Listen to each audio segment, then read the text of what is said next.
पुण्यातील उद्योगपतीच्या घरी शरद पवारांनी बैठकीसाठी बोलावलं होतं असा आरोप करत अजित पवारांनी जयंत पाटलांवरही निशाणा साधला होता आणि यावर आता जयंत पाटलांनी मला कोणत्याही बैठकीबाबत माहीत नसल्याचं आधी म्हटलं होतं खरं, पण आता जयंत पाटील यांनी आपल्या वक्तव्यावरून घुमजाव केलाय। एका बैठकीला आपण उपस्थित होतो, मात्र त्या बैठकीत पक्ष एकसंध राहावा याबाबत चर्चा झाल्याची प्रतिक्रिया जयंत पाटील यांनी दिली आहे।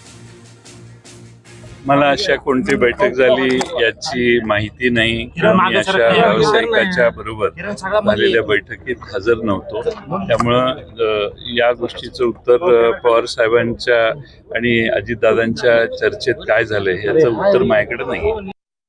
एका बैठकीला मी उपस्थित होतो, ते पक्ष फुटू नये यासाठी प्रयत्न होता। त्याच्या पलीकडे कोणत्याही चर्चा झाल्या नाहीत।